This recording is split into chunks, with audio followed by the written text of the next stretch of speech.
Qu'est-ce qu'il faut corriger dans cette organisation pour essayer de sortir de cette situation dans laquelle évidemment on n'a pas envie de se retrouver? Eh bien, ce qu'il faut essayer d'annuler, c'est le nombre de personnes qui ont un impact sur les modifications de cette classe. Essentiellement, je voudrais que ce nombre de personnes, il tombe à 0, de sorte que je n'ai plus aucune raison de jamais changer cette classe. Si je n'ai plus de raison de changer cette classe, je ne pourrai plus me retrouver dans cette situation-là. Alors, en fait, on ne peut pas vraiment tomber à 0, on va rester à 1.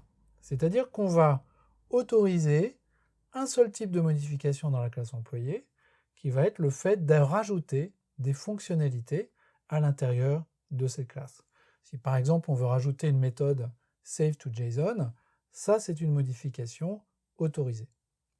Mais en revanche, si jamais quelqu'un veut faire une modification sur la façon dont on se connecte à la base de données, donc ça c'est le genre de demande typique des DBA, je ne veux pas avoir besoin de changer le code de save2DB.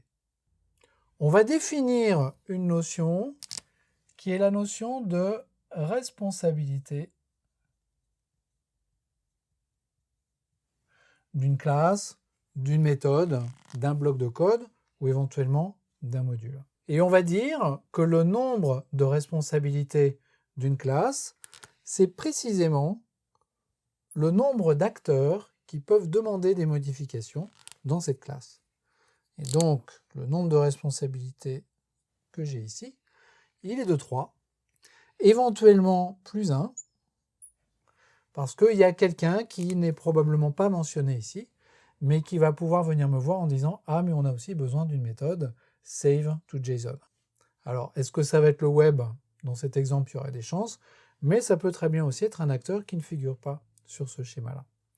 Donc ici, j'ai 3 plus 1 responsabilité, ce qui fait 4, et ça, c'est 3 de trop, parce que ce que je veux, c'est n'avoir qu'une seule responsabilité dans un bloc de code. Et si j'arrive à faire ça, je vais grandement simplifier l'entretien de cette classe et je vais pouvoir également simplifier la façon dont les modifications relatives à la connexion à la base de données, à la génération du XML, etc. vont pouvoir être livrées aux différents acteurs qui en ont besoin.